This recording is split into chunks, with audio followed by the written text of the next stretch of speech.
Hi, and welcome to the 19th Masterclass with the MET Orchestra Musicians here at Lessonface, today featuring Elena Barrere, Daniel Kolyakov, and Bruno Eicher. I'm Katie Falk-Flores here with Lessonface, where we connect students with great teachers for live lessons and classes.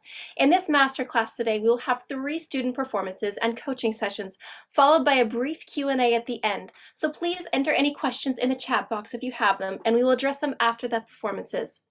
With that being said, now Elena Barrere of the MET Orchestra will coach Estelle Shanchichung, a student at Zurich University of the Arts, who will play the first movement of the Violin Concerto No. 3 by Mozart and the first page of Don Juan by Richard Strauss.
Bravo.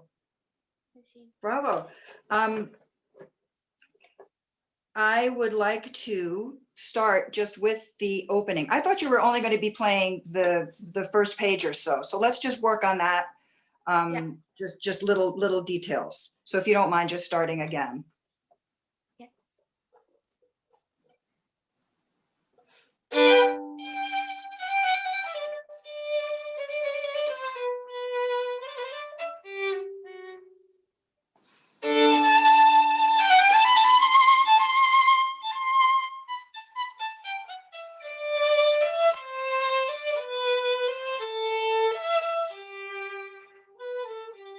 Okay, so this is obviously the first statement of this piece. I'm not sure what might be audio issues or whether this is phrasing, so forgive me if I'm saying something that is not happening because things are coming in and out sound-wise. What I am not hearing is a real shape of this opening. It's a nice statement. I think I'm hearing some portamento in your bow, which is probably something you don't want because it's taking away from your phrasing.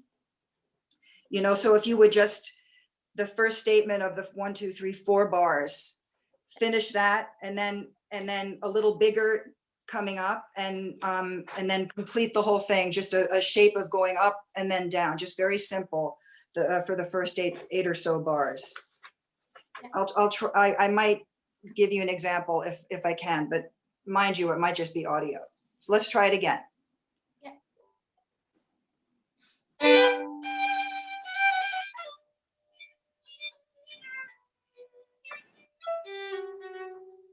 New thing now. That's new. Yes, you finished the phrase, you did it beautifully. And now new.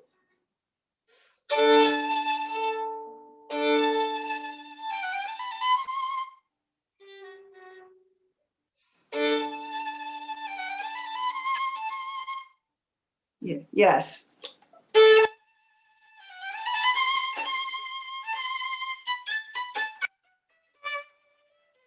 To go towards keep going towards the D. Yeah. Yes.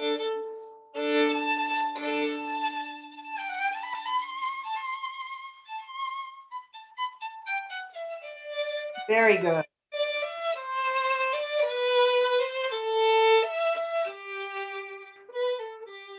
And just please try to be careful not to slow down. This is very airy and light. It's a happy statement. You know, there's nothing serious going on now.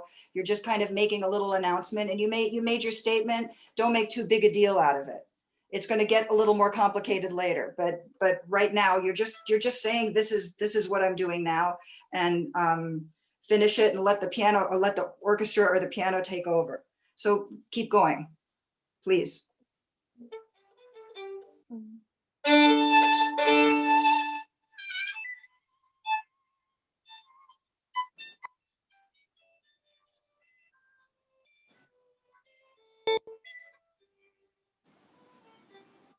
Yes, I could barely hear that one, but you just keep it moving. It's not a big statement. It's okay. Can we start? Can we keep going then, please? Keep going, please.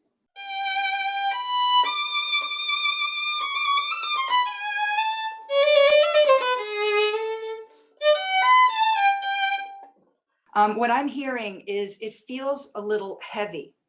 And I want you to get a feeling of movement. You know, these are little light phrases, and your sound is fine. You don't need to dig in as much. Just maybe try to get some air into what you're doing.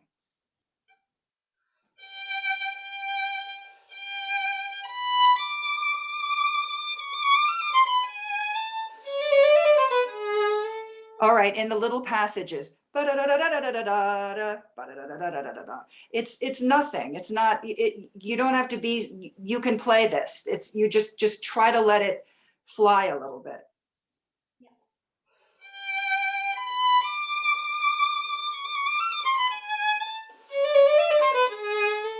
Much better.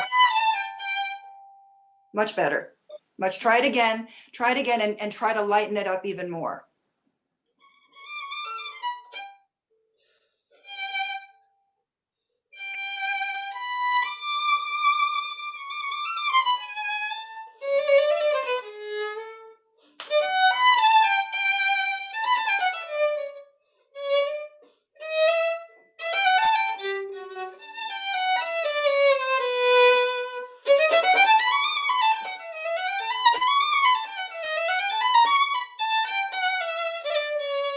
Okay, very good.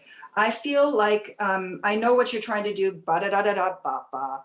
Maybe a little less time, and then once you get back up there on that A, just keep going forward, and then with the passage, just let it fly.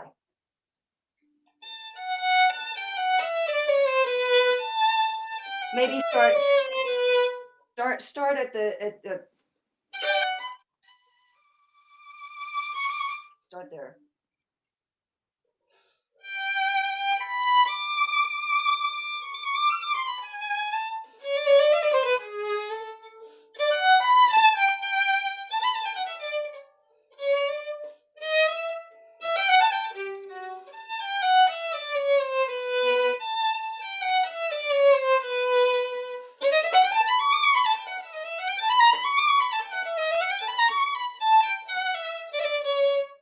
Okay, the only thing is, I saw how you wanted to make the passage move, but do it with the eighth notes. Don't change the tempo. You're taking a little bit of time. I understand.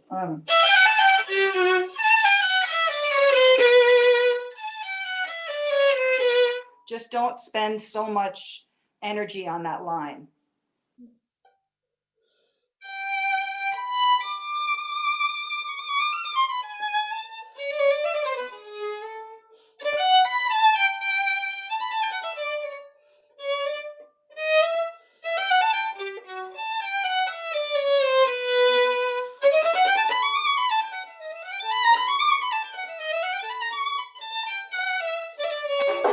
How'd that feel?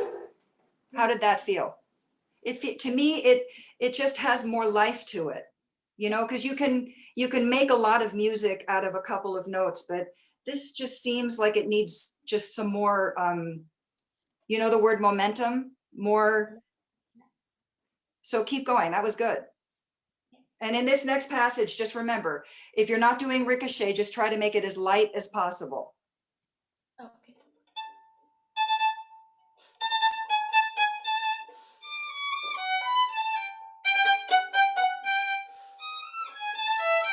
Okay. Sorry, excuse me. Each of these statements is like, it's silly to say, but it's like a question and answer. You have ba-da-dum, bum, bum, bum, bum, a little different, ba-da-da-da-da-da-da, and then light again, and then, you know, just make some difference in how you're approaching each little phrase.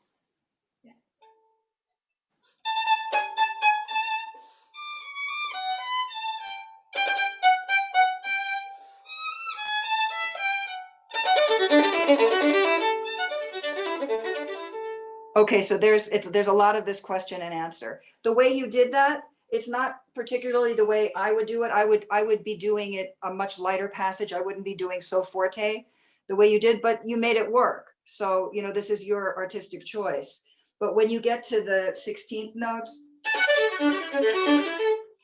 you want to make a bigger difference between the two passages. You can go loud, soft, you can go on the string, you can go off the string, but make sure that it's an obvious difference.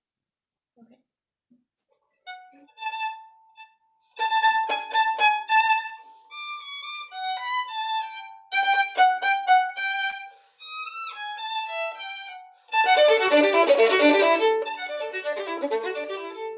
Much better. Didn't that feel better? Okay, keep going. I'm sorry, I interrupted you.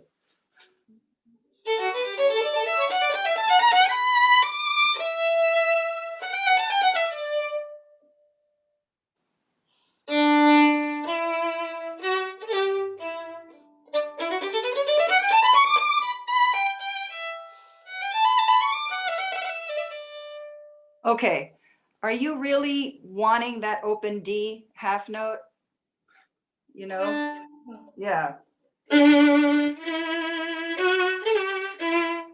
Don't you want to maybe get some more meat out of it rather than do the, I might be changing your fingering stuff next pass.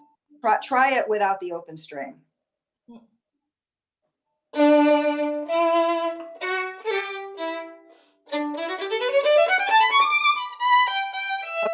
that's good.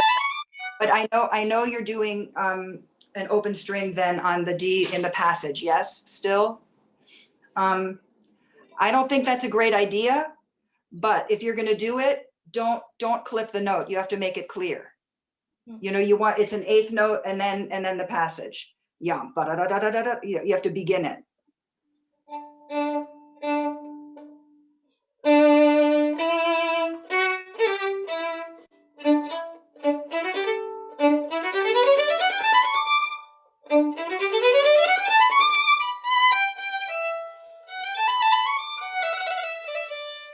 Okay. Now, ba-da, you're going forward here. And what I feel is you pulling, you know, like, whoa, horsey, you're going like you're pulling back the reins. You want to keep moving because the orchestra is going to be coming in next and you need the momentum to keep going. So with that passage, like that, try to start from the passage and try to do that.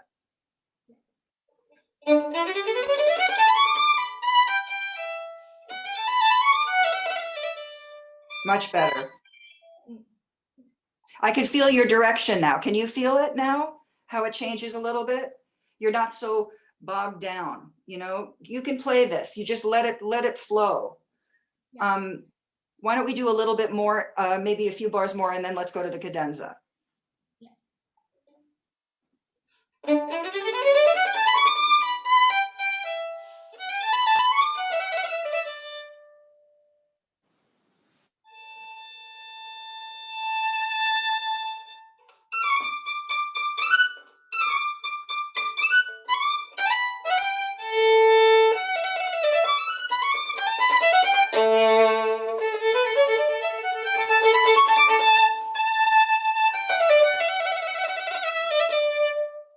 Much better.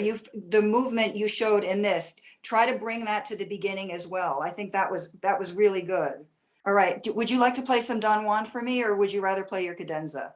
Don Juan? Yeah.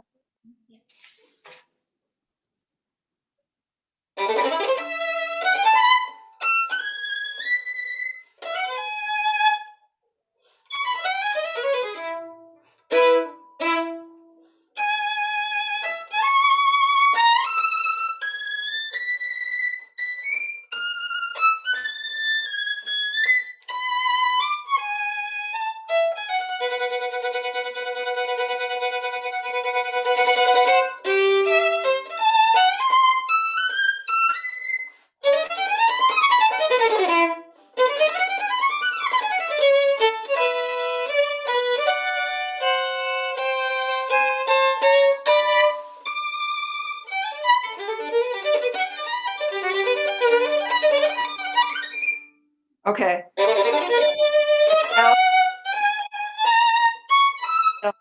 let's just, since we have limited time, I just want to point out, this is new music, but do you know how you're moving forward with this, which sounds great? That's what you want to do in a much lighter way in the Mozart. You just want to feel the energy going forward. Don't bog down. Don't worry about your sound. You've got a beautiful sound. I can even hear it through these silly machines. As far as Don Juan is concerned, what you're doing that's so great is you're treating it like this opening is crazy. You know, if you've ever played it in orchestra, you know that you just get one beat and you just take off. It's a gesture, and that's how you're playing it. And it sounds really good. I do think, you know, you may want to practice a little differently to get the passage work a little cleaner, without spending too much time at it. When you go to the triplet passages, what I do is I play in, I make it as difficult as possible for me to play it, because you don't want to be hearing shifts in these passages. So I tend to do like,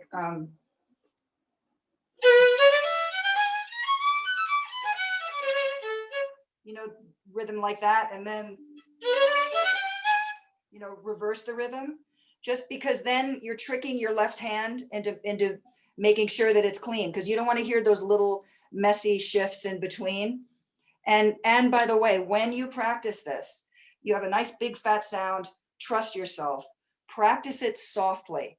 When you do it slowly, practice it softly. And then sometimes practice it softly with all the dynamic ranges, just much quieter. Because you've got the energy. You don't want to burn out on this. You want to clean up those passages, which I think you're doing great. But you don't want to wear yourself out while you're practicing these very sticky little passages that are so difficult. You want to just maybe lighten up and then bring volume back later. And also, do you record yourself when you practice? Yes, I record. This is a very good idea. And always make sure that you don't stop once you've learned the passage and you start making mistakes, you know, because you're nervous or whatever, break it down again, start over again, make it soft, make it loud, always dynamic range though. Don't just play softly. Do you understand what I mean? Instead of playing, you start at fortissimo, you would start at mezzo forte, and then you would take every dynamic that's less than that, just that much more quiet. Just train yourself to understand the dynamic ranges you're going to end up using, but don't wear yourself out while you're practicing it, because you need, as you know, you need hours and hours to figure this stuff out, right? You sound great. You sound really great. Estelle, you should know that I'm a second violinist in the Met. So when I looked at this part, I was like, oh, I thought I knew this. And I don't. I know a different version of it. So my two esteemed colleagues are both first violinists. And if they have anything to pass on to you about Don Juan in particular, I would welcome them to join in. Yes, brava, Elena, brava student. That was fun. You know, I just noticed something, you know, the last bar of the Don Juan of the first line, you know, don't do diminuendo, right? There's no diminuendo written. It's strong all the way through. Yeah. And what I noticed, the little that you played, every opportunity you have to finish the phrases, you know, go all the way to the end of the intention and dynamic. You know, don't die. Keep the energy. I know Elena is right that when you practice this, it's very tiring. It's exhausting to, you know, to practice it at full blast all the time. You can definitely practice it under, but with full energy, you know, inside. So this is an example of a phrase that really needs to finish. You know, there's no indication of diminuendo at all. And then also, you know, when you have the cut time, dum bum bum bum beam ba da da dum, right? That's an example of also you didn't sustain bum bum bum bum bum. That's what I hear. Bum, you know, don't choke the sound. Just energy and full value. Okay. Bruno, do you guys play the double stops there, or do you split them? they're not hard double stop, so you can definitely play That's them. what I was thinking. And that also helps with the energy. Yeah, I mean, it's, you know, it's not like if you don't play them, you're not going to get the job, but it's possible to play them, Did so you why hear not? that? If you audition for the Met and you have to play that, Bruno's okay with that. Thank God we don't have to play it. Sometimes you do. Uh, Yeah. Sometimes. Anyway, thank you guys. Yeah, bravo. Thank you so much, Estelle, for playing for us today. And thank you so much, Elena, for the wonderful coaching. My pleasure. Bravo, Estelle. And now Daniel Kolyakov of the MET Orchestra will coach Christophe Kohut, a student at the Guildhall School of Music and Drama in London, who will play the Allemande from Sonata No. 4 by Eugène Ysaÿe.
Bravo, Christoph. I can't see you.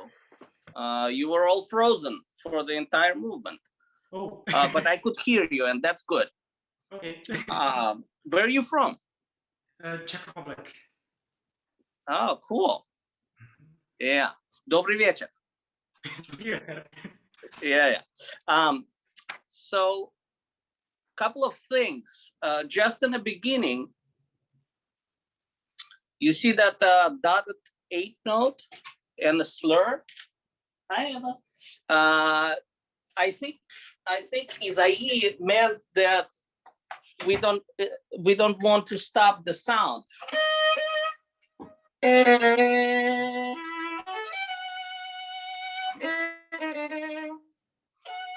stop the sound. You see there is a slur, right? Yeah.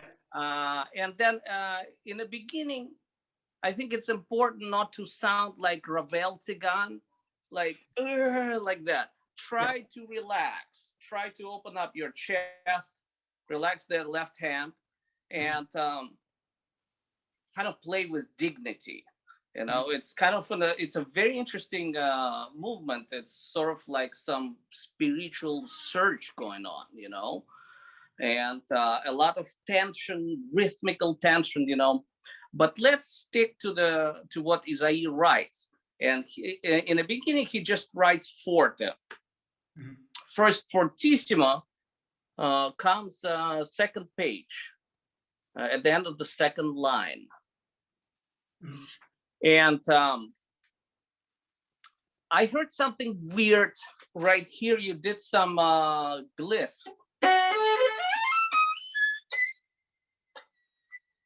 Yeah, that I don't think it's that style, you know.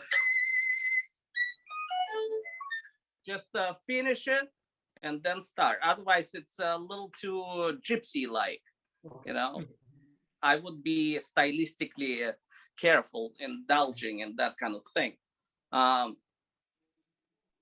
the fourth line, as you can see, it's allargando, it gets slower. And make sure you sit on the lower note as opposed to the top note.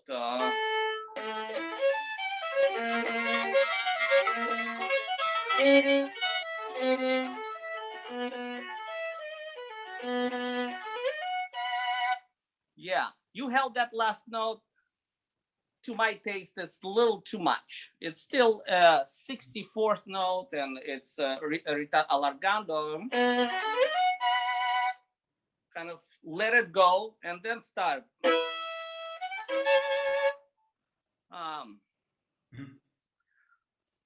You want to do it again, beginning?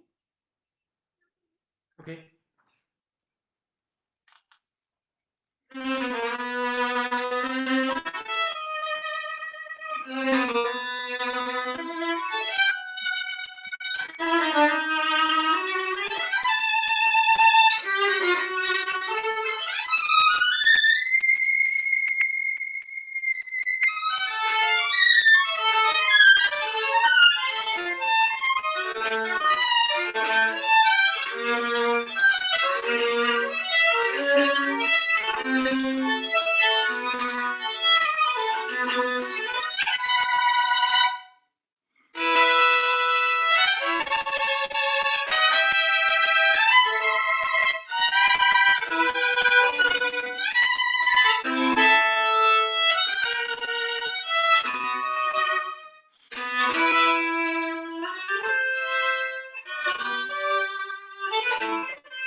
Christoph, what I notice when you finish the lento maestoso, you know, when you start the allemande rhythm, it seems like almost like a letdown, like the dynamic is lower and the energy is down. I wasn't quite sure if that's is that a conscious decision, because maybe it's a Zoom thing, but it feels like it has less, you know, you are building this huge, basically 1, 2, 3, 4, 5 line harmonic arpeggio to start the, you know, the main theme, and it seemed kind of, seemed a little anticlimactic to me, but I don't know. Maybe it's a Zoom thing. I don't know. What do you think, Daniel? I think in this part you just have to play Bach.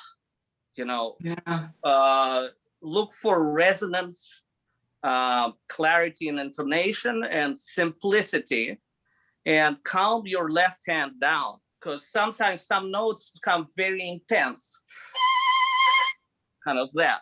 You know, just calm it down and pay attention to your vibrato. Thanks, Bruno, for taking over. I don't know what happened.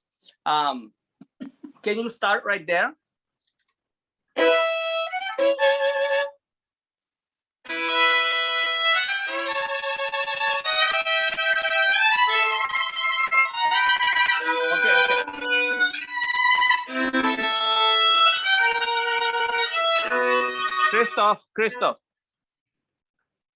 Christoph, pay attention to the accents, where they are.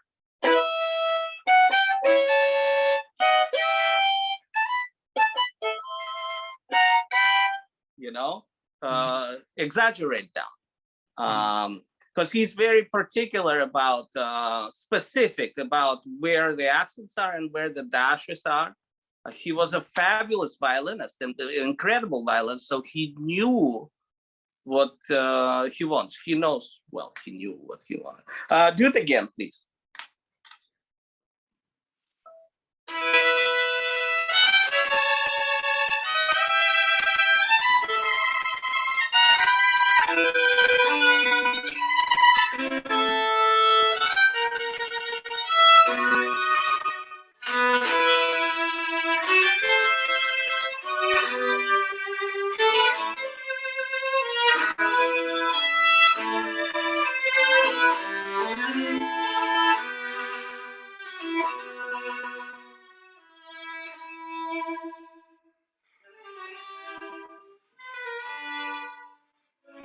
Yeah. Christoph, try not to stop the sound.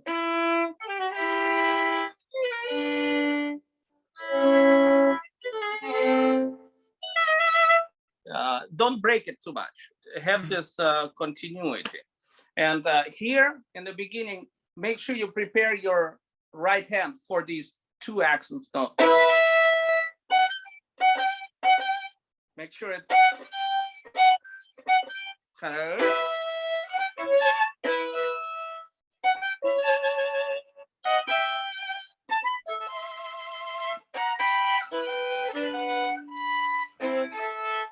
Yeah. Somehow this single note sticks out too much.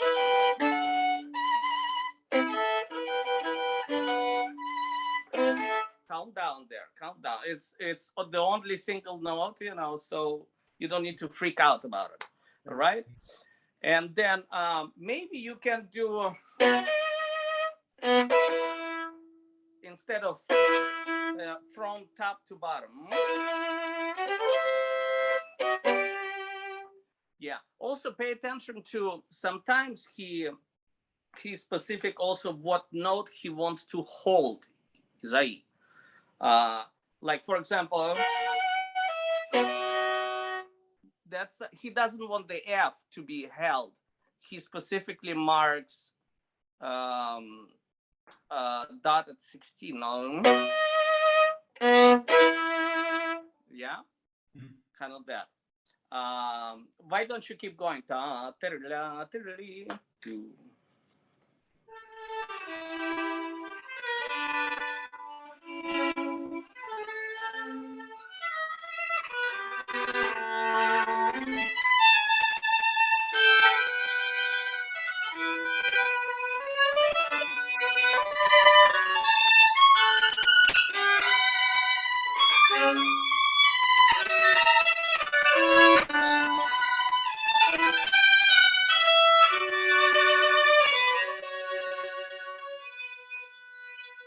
Okay, good. So for a couple of measures, it's sol mezzo forte until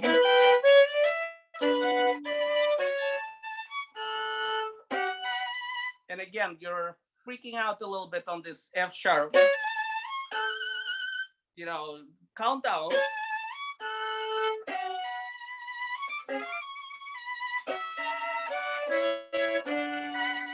And that's where you arrive at fortissimo, right? It's the first fortissimo. Yeah, so plan it ahead, don't get too loud, too big, too soon. Let's start the next section, please.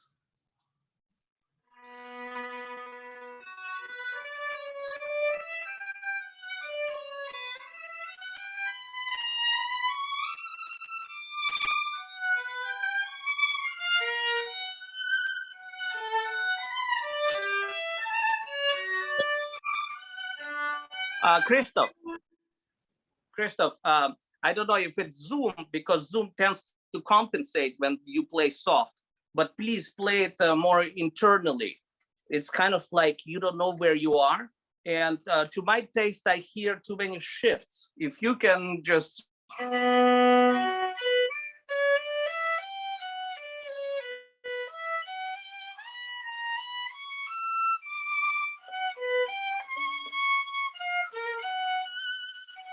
By the way, I don't know if Isai wants this swells on every top note, because he only puts it on first three. I don't know. It's a question of interpretation. But please stay calm there and try to sing every note and connect the phrase without too much shifts going on. Yeah? Can you do the same thing, please?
Yeah, Christoph, bravo, it sounds good.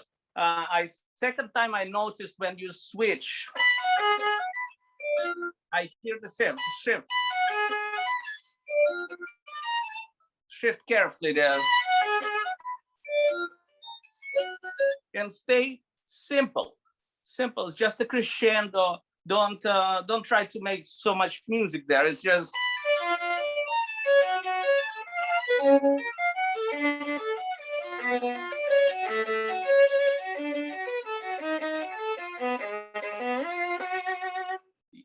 just keep going. And also, for practice purposes, I would suggest you vibrate every note, because vibrating will loosen up your left hand, and it will throb better, and for the ears better, right? Right there, when you start F, down, yada-dee.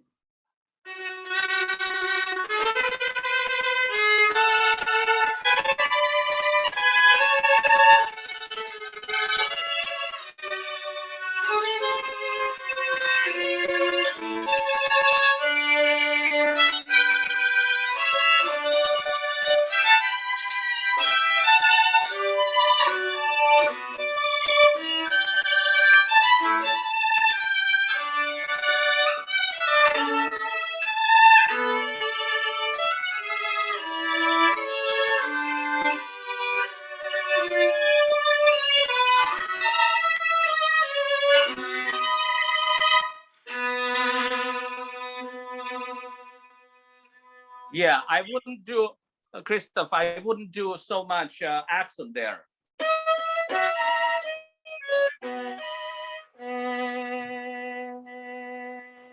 Yeah, And watch out again. I hear again. I don't know. It's not in live, so but what I hear is when there's single notes, you suddenly start vibrating like a maniac.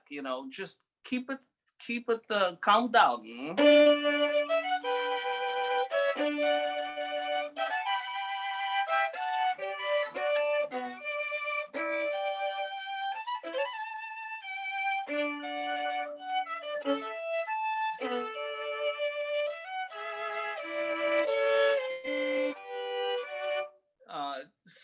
Simple. It's not. It's Bach kind of. Let's keep going. Molto tranquillo, please.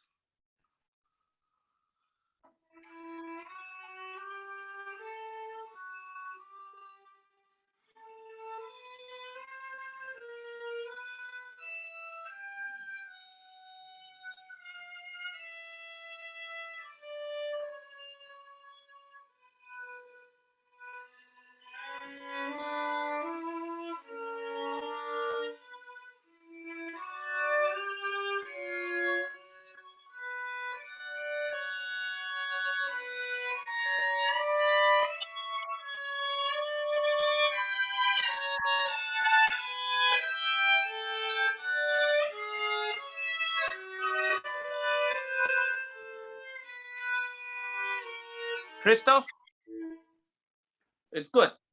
When you practice it super stable and calm. Every note vibrates.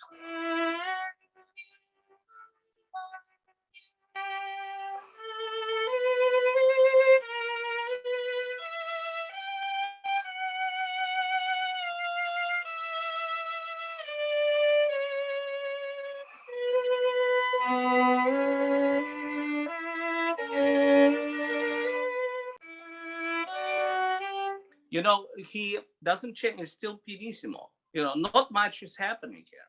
It's again search for something.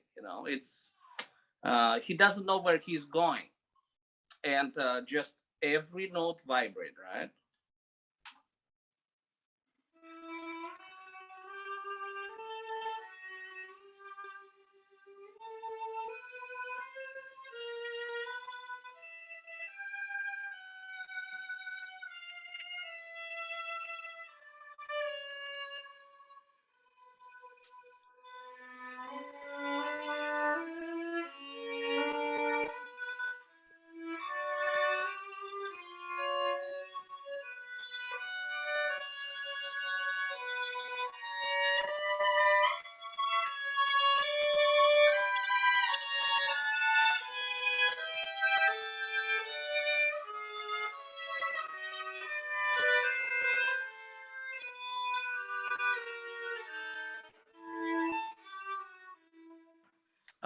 You sound great, and just relax yourself and calm down and calm your left hand. You will need that skill when you go and perform in public. When you're like this, adrenaline's pumping, you will know how to calm down.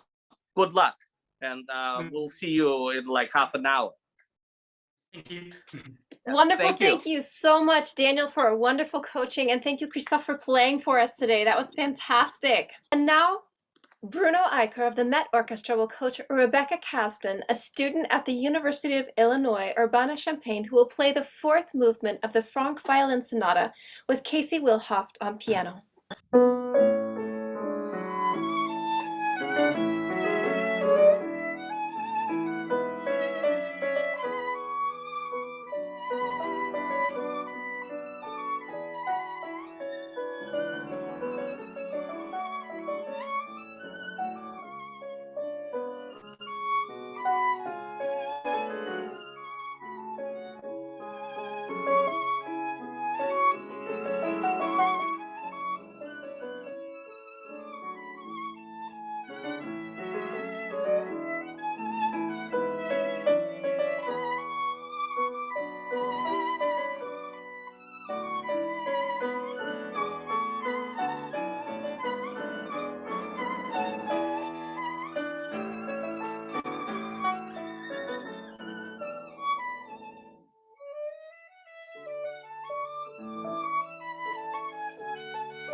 Bravi to both of you. I can't, you have an invisible pianist, but brava, brava. All right, so it sounds beautiful.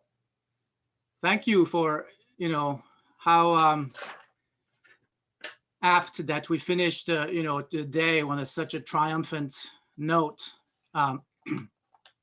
Anyway, and before we start, is there anything you'd like to ask, or something you've been wanting to, something that's bothering you by this piece, or anything specific before we start?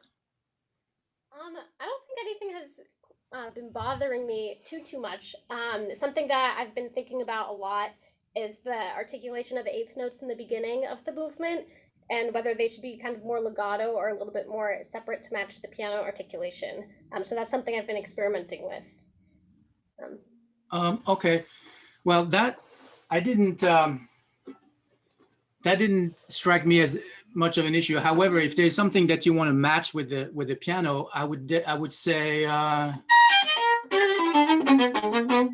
there I would take off the slur, so that you can match when the piano comes in. The piano is already playing quite staccato eighths, on the third and fourth beat.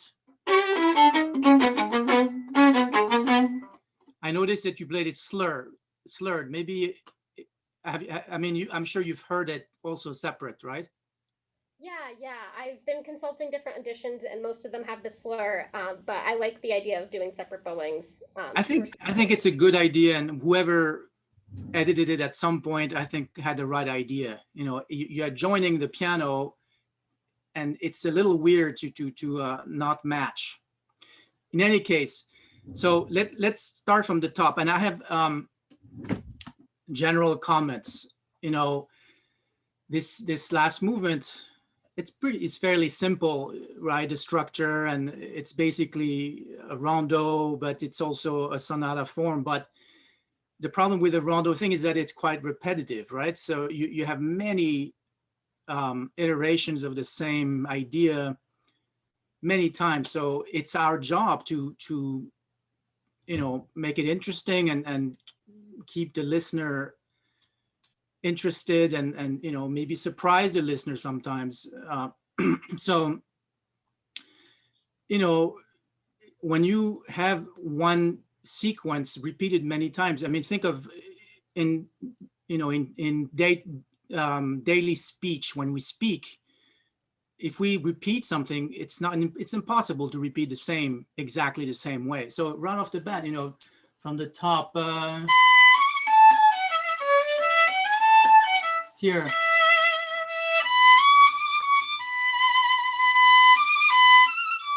it's essentially the same thing.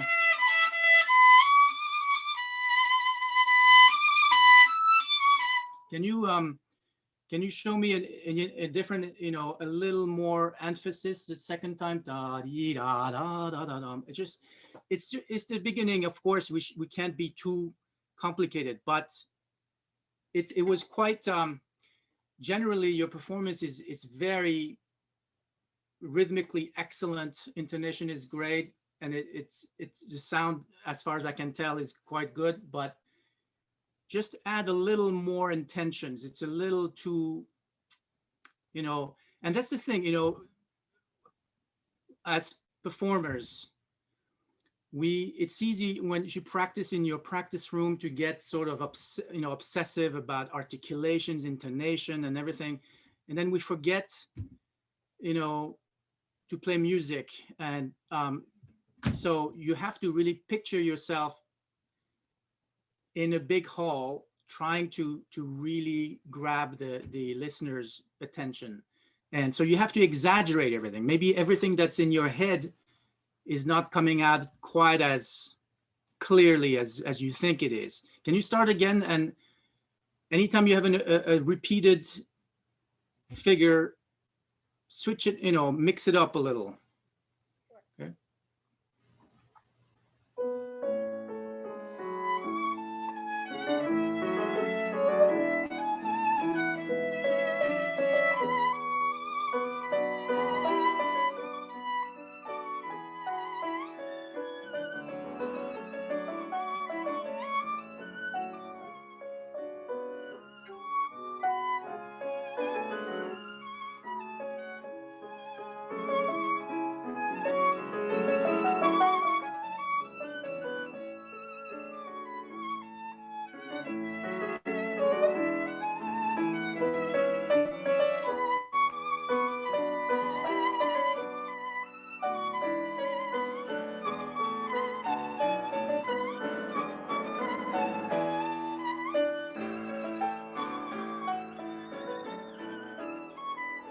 Okay, thank you. Great.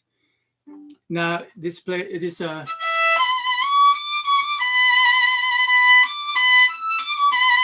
so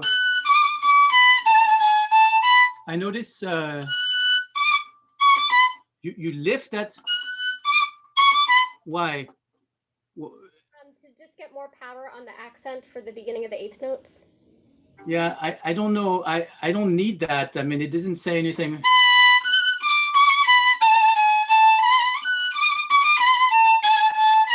There's no reason really for me to just play, you know, use the simplest bowing and bum bum bum bum bum bum bum bum. It's a little choke for me. Can you play just that sequence? Bum bum bum bum bum bum bum bum.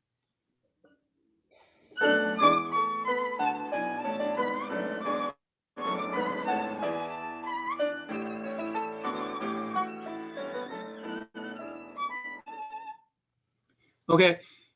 I mean, the Zoom, there was a little break, so I couldn't really hear it. But anyway, let's finish.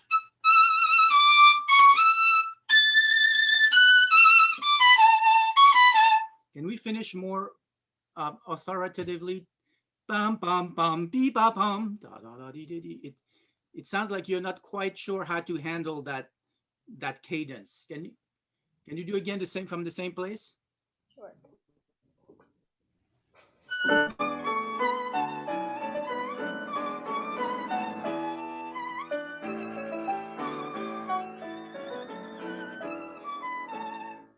Yeah. Okay. Good. Go on. Go on. Go on. That was good.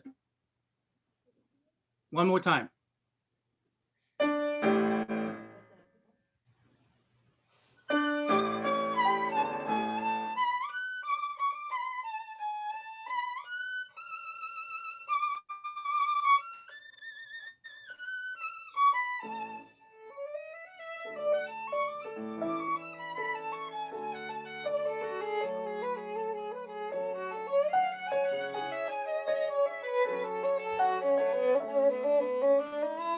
Okay, Rebecca. So now here, this whole section, it's not the time to relax pacing was. I think it should go really forward. It seems like you guys are you're putting down the brakes. It should be fleeting. Really, it's obviously the piano has the theme, but go do almost a 5-bar.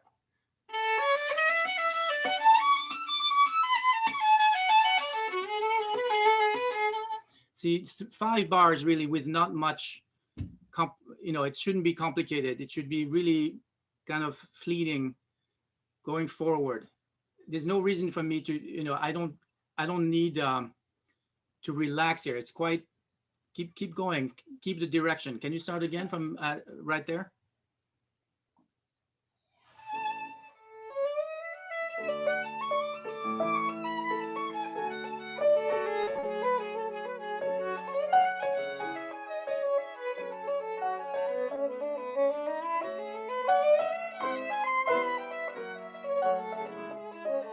So right there.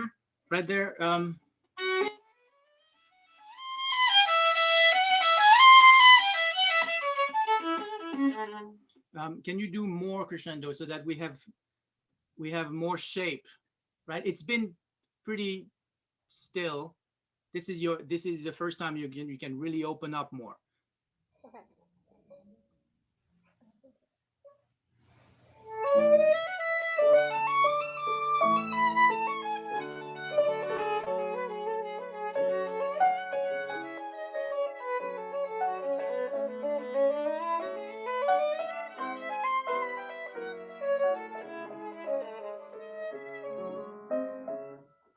Okay, so even I would open up even more.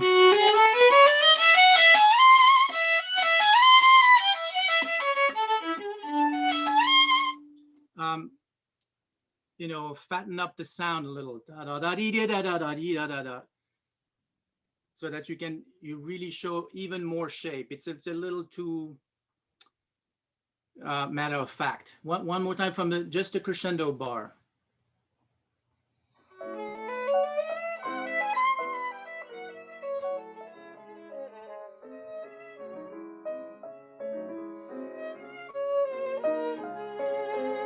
So I'm sorry, the return of the A theme. Can you acknowledge a little more the return? You kind of snuck in, matter of factly. No. Just show me that's it's the return of the A theme. Just it's pacing wise a little.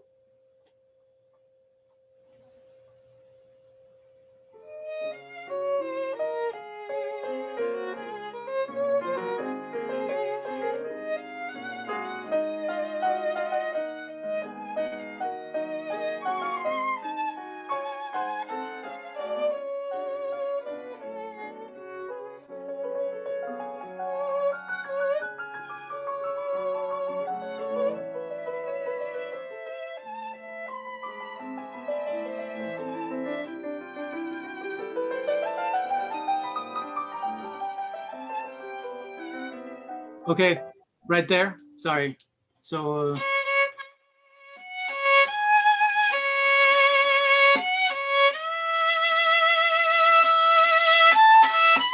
more, you know, a little more. I know there's nothing written, but you're doing it, but it's not quite obvious enough. You know, a little more obvious. The repetition of that line should be more. You know, it's too. Nothing happened. Can you play a little more concentrated sound right there? So from the C sharp.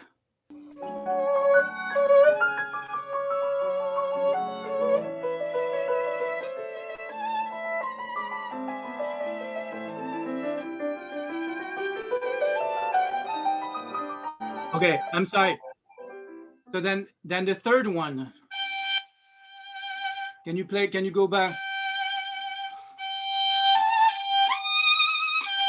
Maybe E string?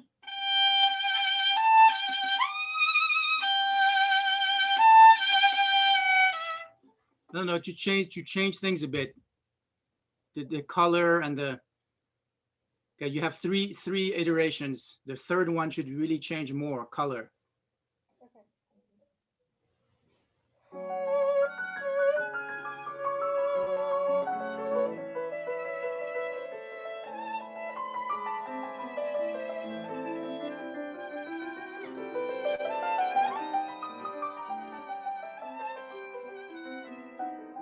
Nice.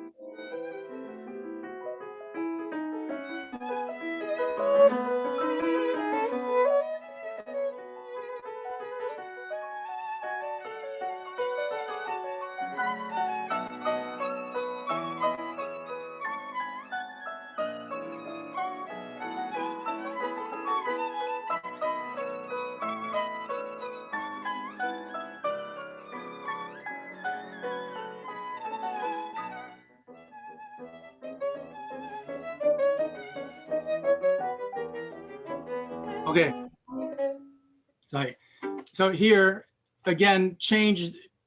You know, now a little more air.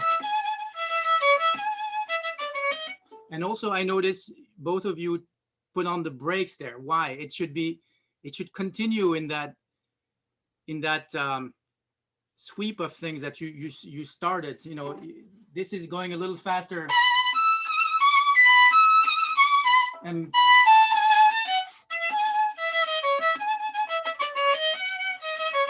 I hear. I know you are trying to make to articulate those individual eighths very well. It's great, but don't slow down.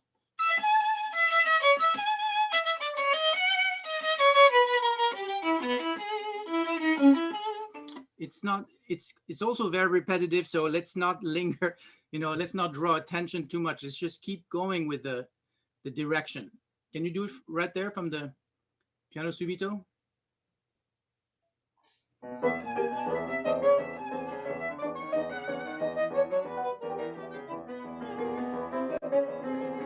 Okay, I'm sorry.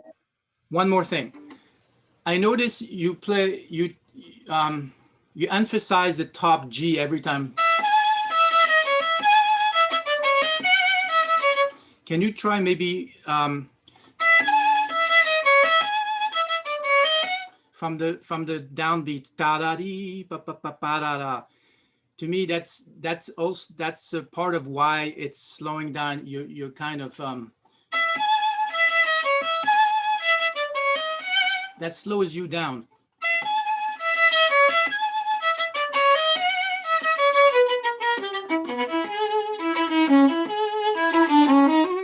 Right? Just keep going forward.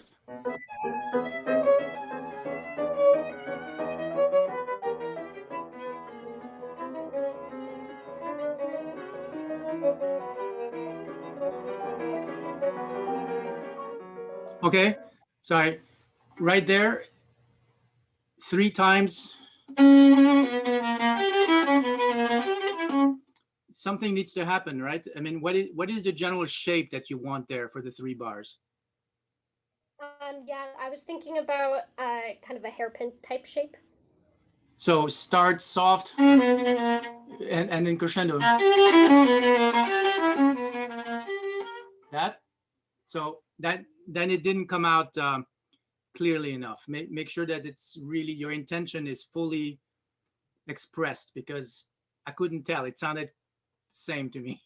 One more time from the last pianissimo.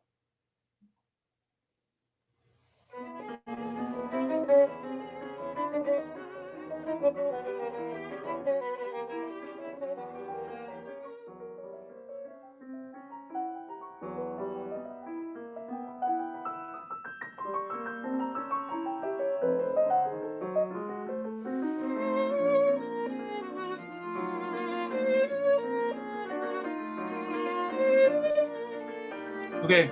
All right. So you are missing, I think, opportunities there to,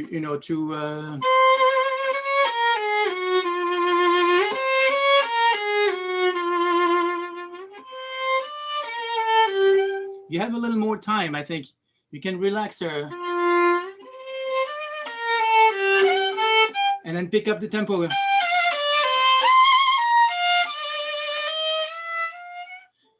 This whole passage can be more flexible, right? It's very accurate, a little square. So maybe a little more imagination, just go give and take a little more. You have time, and you have it makes sense musically as well. Can you try it again from B flat minor?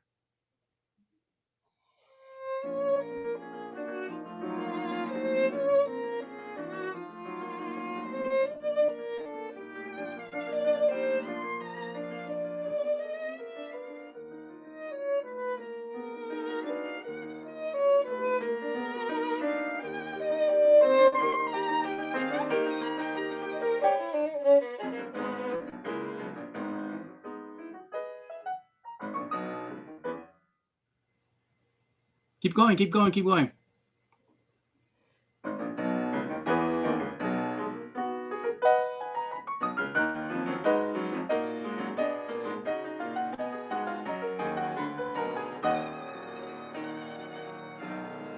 Okay. Okay. Right there.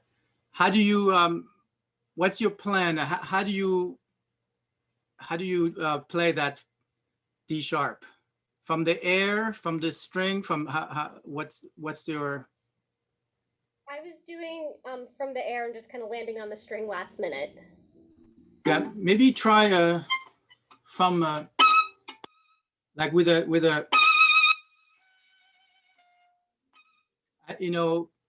little click, that first note. It has to be really quite clear.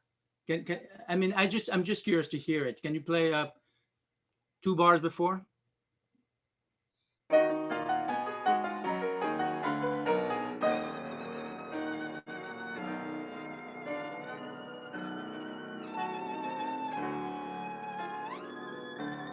Okay.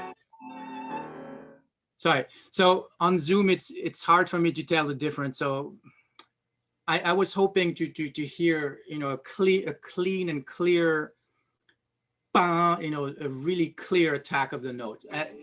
It's too hard to tell on Zoom. But now,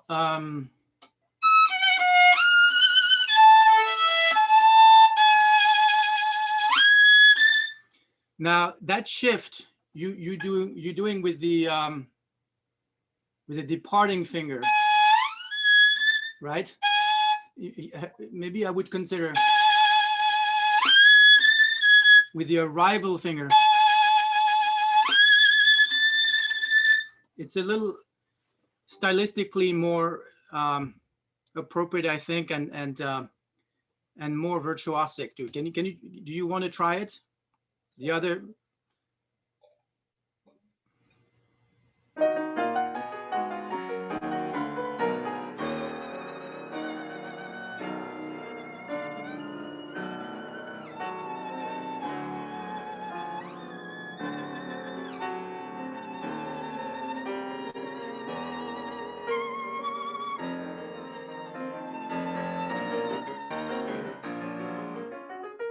Sorry. Wait. Also, I mean, it's a detail, but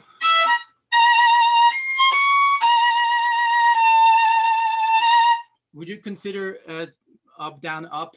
I mean, just experiment with it. I like the sweep of the, finishing on an up bow, but you can try. Okay, let's go on to the next one.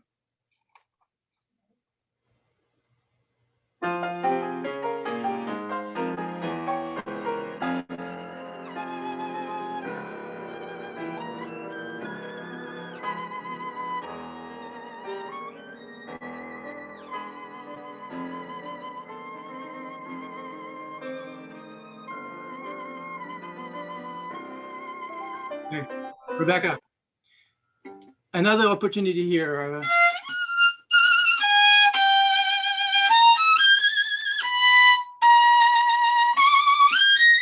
Maybe do something different rubato-wise with the rhythm. Maybe take more time on the bottom.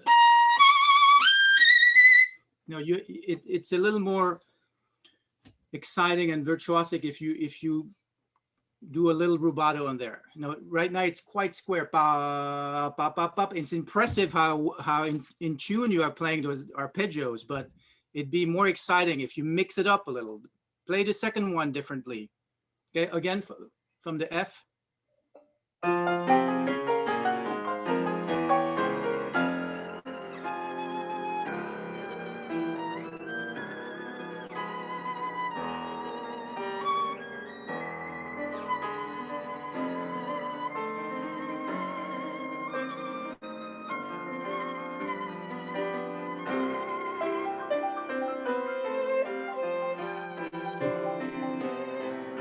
Hi.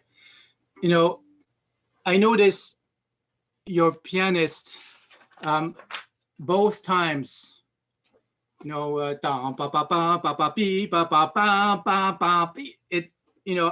would experiment with not so much stretching because it's hard for you then to come in. It's kind of, it kind of breaks the momentum, bam, pa, pa, pi, pa, pa, pi, pa, pa, bam, pa, pa, pi, just on the last 2/8 maybe for the piano, and then the next one, only the last 3/8, right? But then, however, at 21, that should be really tumbling forward, right? It's too vertical,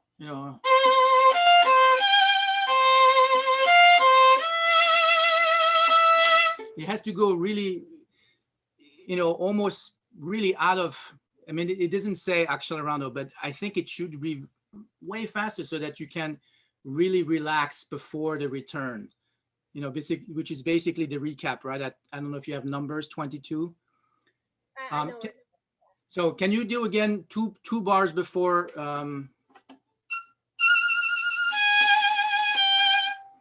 with the piano, not stretching so much right before your entrance?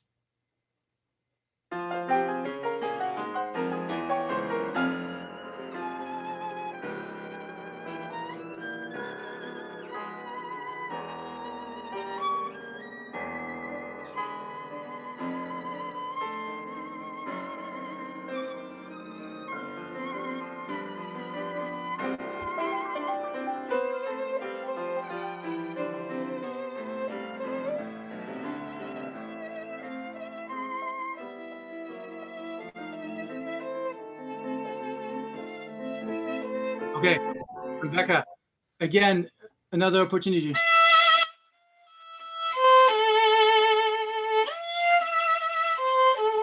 You can, I don't know, I don't have to tell you what fingering to use, but change the string, change the color, right? Otherwise it's too, it's a little straightforward. I mean, insert a little different color. You want to experiment with a different fingering, maybe? One more time, from 21.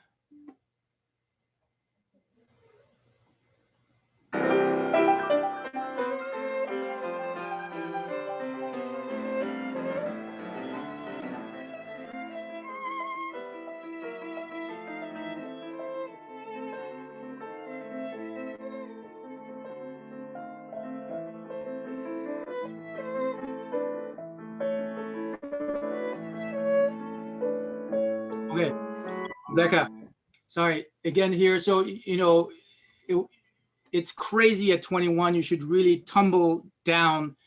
And then now in those last 1, 2, 3, 4 bars, I mean, again, I would stay on the D string, but anyway, there, really relax so that when you come back to 22, the recap feels really, we're returning to serenity and you know, there was a kind of the stormy section. Now you are back to the sun, the clouds parted, and you are back to this positive, you know, optimistic mood. And it should be even, you know, even sweeter than the beginning. And it's okay if it's even a little more relaxed pacing wise. I think it's really important that it stays.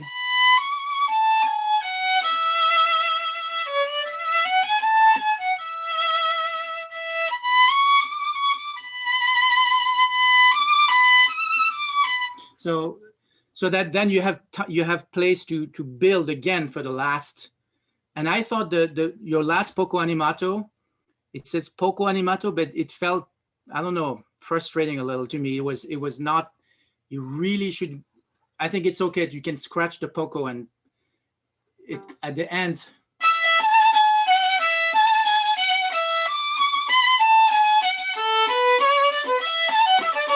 It should be really like this triumphant march.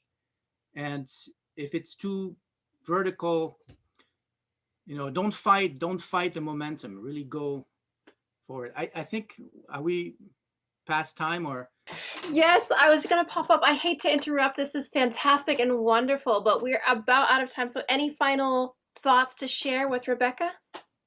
I mean, you know, this is hardly the best medium to judge, you know, sound and everything, but generally my general comment is just to exaggerate everything that you think you are doing. You know, it may not, you may agree with everything I said, like, you know, that's what you thought you were doing, but for us performers, that's the hardest thing, you know, to gauge in the practice room, how much to give, how much not to give, you know, that's very difficult. You know, think of it as I like the analogy of actors. You know, if you were on stage next to the actors, to the performers, you would be amazed how much they articulate and spit, and, you know, so that in the last row, it sounds like normal speech. For us, it's the same kind of deal. You have to exaggerate articulations and you know, we have to mix bow speed. That it's mostly in our right hand where we have to learn to have a lot of tools at our disposal, you know, of articulation, bow speeds, bow placement. Those are the tools that make, you know, separate a okay performance with an exciting performance when we mix it up as much as possible. And that is difficult to develop, you know, in your practice room. It's hard to know, like, how much I'm giving, how much am I, you know, is it, of course you can tape yourself and you can have people help you and listen, but you already have to have the, you know, the desire to, you must want to produce like the biggest range of emotions and dynamics, and then, you know, it'll come. But it's for me, it's the hardest thing to it was the hardest thing, it still is, you know. I constantly have to think of, to remind myself, am I coming across clearly? Is my intention clear? So I know I'm rambling a little, but anyway, beautiful, really beautiful playing. It was a pleasure to listen to you. And, you know, I hope I can hear you under different circumstances, but bravi to both of you. Thank you very much. Yes, thank you so much, Rebecca, for playing for us today. That was fantastic. And thank you, Bruno, for coaching her. I would like to say at this time, thank you to everyone for tuning in and participating in this masterclass, and especially to Elena and Daniel and Bruno for all the inspiring coaching. If you do have any questions for them or any other performers, please enter them in the chat. So I would actually like to start with asking Elena, Bruno, and Daniel, all three of you, what advice would you give to students who are seriously invested in their future as a performer? And Elena, I think that you had some really good ideas on showing up with an attitude of respect and behaving as though you're auditioning for your future. Yes, I feel very strongly about that. I mean, under normal circumstances, without a pandemic and without having to hide behind our uh, computers, iPhones, whatever, I would say listen to everything, play for everybody, not just teachers, not just people that you think you admire, but your peers, your friends. Open yourself up to different ways of hearing yourself. In terms of the attitude, it's a matter of just respecting where you are and respecting when somebody invites you to do something for them or work for them or with them. Just try to understand that every moment counts and you can get something out of everything. In terms of, I was very inspired by what my colleague Bruno, you know, we see each other across the pit. We don't really play together, you know, as much as probably we'd like, but to hear this kind of opening yourself up to this kind of drama, it's kind of ironic because I know myself, I felt like I was a pretty accomplished player when I got into the Met, but I also didn't love opera at that time. But what opera has done for me is it's done that. It's opened everything up. And I encourage everybody. I know operas are long, but if you want to know about a range of motion and how you can express yourself, just listen to an opera. That's really where it is. And we have our own little practice room cubicles. We can play. I mean, the playing today was beautiful, and bravo to Becca for this franc. It was just beautiful. But I hope you do listen to what Bruno said, because it's true. You have so much more available to you that you can do.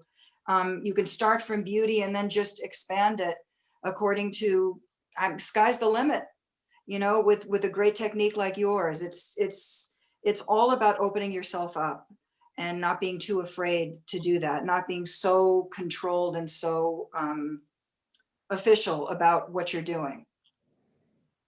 Wonderful. Thank you so much for sharing with us, Elena. Daniel, Bruno, any thoughts on what students can do for their best future performances, or any advice for them invested in their future? Well, can I go, Bruno? Please. I would say just not be afraid and challenge your fears and insecurities. And I mean, expectations are good, but most likely we're not going to become millionaires playing violins, being, you know, auditioning for places. But we're not talking about it. We're talking about the craft itself, the artistry. And there is no, it's quite disappointing to realize that there's no perfection. There's no top. It's not, it might be like sports, you know, you have to be in shape, both mentally and physically, but in sports, you jump and set a new record and go fast and you got it. That's it. It's the top. But here, there's no top. There's always gonna be, there's so many ways of playing one single phrase or a piece, you know, so it's always, you know, many options. But to stay in shape and to go as much for aim as much you can for to become better and better and better, you know. And what else? I don't know. Learn the rep. Just play a lot, perform a lot, and don't get too comfortable. Do not get too comfortable. Once you get a job, many players get comfortable. They don't. We like our comfort, and we don't like to face our shortcomings. And if you think how we all grew up being in school and playing and dealing with fear, you know, being adults, you get comfortable with time. So stay young and go for it. Interesting that don't be afraid. I think that's a big part of it. There is so much fear involved in putting yourself out there, whether that's, as Bruno was talking about, really exposing yourself emotionally to really create, you know, the best performance you can. So how do you not be afraid? Just do it anyway? Well, I mean, can I respond to the original question was, I think, what advice would you give to students who are seriously invested in their future as a performer? So if you're talking specifically, they are invested into in their future as an orchestral performer, player, that's a specific question, and it's a little scary question to answer these days, you know, during the pandemic and in this economy. I mean, you know, it's hard for me to wholeheartedly encourage kids to go, you know, in this line of work, because it's, you know, as my colleague just said, I mean, you're not going to be a millionaire, that far from it. But not only that, but it's scary. I mean, look at us. We're furloughed right now. And it is a pretty scary career to choose. So my first advice, I would say, like, don't do it because you really want it and no one else is asking you to do it. Not because your parents want you to become a musician. No, you really, it has to be a passion, and it has to be an honest and true, you know, commitment. That, now, having said that, during this pandemic, you know, I keep telling myself how lucky we are to be in the arts and musicians. I mean, I don't know, I would have gone crazy if I didn't have music, if I didn't have the violin, you know, to practice and to listen to. I mean, that's literally food for the soul, right? I mean, how many people right now are desperate for, you know, for human contact and you know, beauty and food for the soul. That's what we have as musicians. And so I think in some ways it's, you know, music is more important than ever right now. So if you choose to go into music, I would say I would congratulate you, and I would, you know, thank you for joining us. For joining, yes. So, but, you know, at the same time, I don't want to lie. I mean, it's a scary time to be a musician. So I don't know. I don't want to sound, you know, too dark and you know, pessimistic. But anyway, I hope I was clear. Katie, didn't you just say, so what do you do with the fear? You just do it anyway. I think that's what he's trying to say. Do it anyway for the right reasons. Right. And that, I think that's the most important part. It has to be for the right reasons. It has to be something that you want and that you're going to invest your whole self in, right? Not this whole idea of fame or fortune or anything like that, but just something that you have to do, right? That's how I feel. So then my next question for you guys actually then is to try to make things, we'll call it a little bit easier. Are there any specific things that you do when practicing or practice advice that you would give to students? Like maybe we've had some panelists talk about maybe not practicing for too long or really being aware of different things when practicing. Anything, I know this is like so general, how do you even do that? Or maybe how you practice. Do you have a practice routine that really works for you? Why does it work for you? I have a few exercises and, you know, technique things that okay, how do I do this? So at the bottom, you'll see share screen. Click on that and click, there you go. Perfect. Huh. Okay, so let's say for the right hand, for the sound production, as you know, this is for violinists, obviously. this is Dunis. This exercise I really love, and I pull it out every few months to when I'm really out of shape. I want to get, it's a ridiculous title to develop a powerful large one. It's not necessarily for that, but for me, it's, as I was talking about earlier with Rebecca, to get this variety of sounds and colors, you need to really have total control of the bow at all, from frog to tip.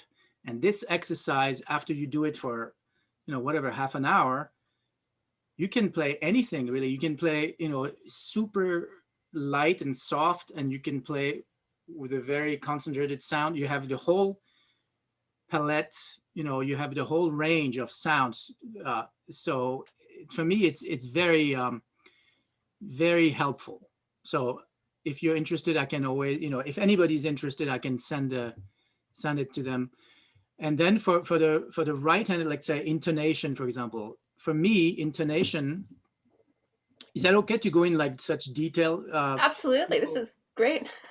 For intonation, for me, most intonation problems arise from a bad frame. If people, do strange things, if they're not really disciplined about the shape of their left hand and what happens inside that frame, if you lift fingers and twist them, that's how you have intonation trouble. So for me, Sevchik, let's see. Yeah, this one is great for the frame. It's in third position, but you can adjust it to different positions. But that really strengthens your frame and makes the inside of the frame very flexible. I really like that. And another one is an exercise that's in second position. That's from Opus 1, I think, and it's it goes in all the keys.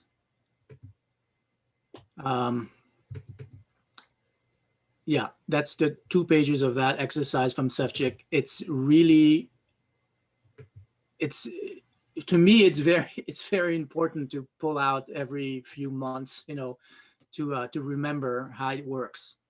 And then, scales, of course. I mean, you can't go wrong with scales. Bruno, it's Elena. I couldn't screenshot all of this stuff. I desperately need all of this. Can you please? I'll be happy to send it to you. Yeah. I think he said it all. My gosh. I mean, there's nothing better than Dunis or Sevchik. Well, everyone has different, different routines and different ideas of what works for them. For me, it works great, and I'm happy to share. But might not, I don't know. Some people might not think it's all that great, but. Well, thank you so much for sharing. I think you can cancel your screen share now if that's it for that. But Daniel, and so Elena, I think you said Bruno covered it. Daniel, anything to add? Well, for me, the exercise, I used to play a lot of scales. Now it's a little different. I need to come back to these exercises too, because it gives a routine warm up, and it kind of aligns you in the right way. But for me, challenge is to learn much more rap and actually to get that violin out of the case and have it under my chin and start practicing. That's the biggest challenge. And once I'm there, it's not a problem, so, and if I can improve 1 or 2 things, I don't know, a phrase or memorize something or find the right bow distribution, it's already achievement. So that's all I want to say. So you have specific practice goals then? Sometimes I do. Sometimes I just play for myself. It's like a meditation. So depends on if I'm preparing for audition, and it's maddening to prepare for audition. Then I have to really be structured. But otherwise I just think about the phrase and how to shape things and how to, like Bach Chacon, for example, I can practice it for months every day, and how you put one section and attach it to another one, and how the whole thing comes out. That's what preoccupies my attention these days. Elena, did you have something to add? I think I cut you off Well, there. what I was going to say about I mean, obviously Bach Chaconne has everything you'd ever need to learn. And with repertoire, you can always find these things in the repertoire. But I think what happens when you really feel like you want to hone in on some particular skills, it's the reason that Dunis and Sevcik and scales, like Daniel was saying, are so important is because they limit what you have to think about at that moment.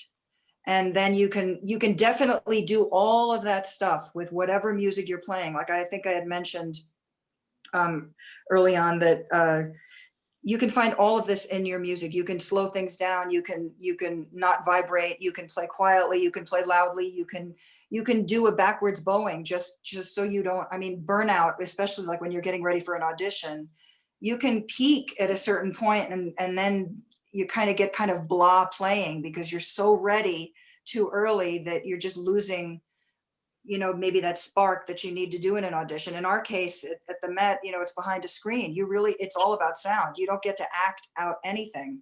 It's all about what we hear. And I think those exercises are very valuable for that reason, because it breaks it down into simplistic issues to deal with. Looks like we have one more question here and then we'll wrap up. Thank you guys so much for your time today. So the last question that we have was actually asking to share the Dunis one more time. If Bruno, you would be able to share that so people can see it on the screen. I'm happy if you, to send it via email. If whoever wants it specifically, I can do that. Send it to me too, please. I think we can actually upload it for everyone who's attended today. We can put it on the Lessonface page as a download if you want to send it this way to make it convenient. Sure, Maybe put it on Instagram and Facebook as well. That's true. Well, I'm not on either, so Get Kari to do it. she's not on Facebook either. But whatever. Oh, man. Okay.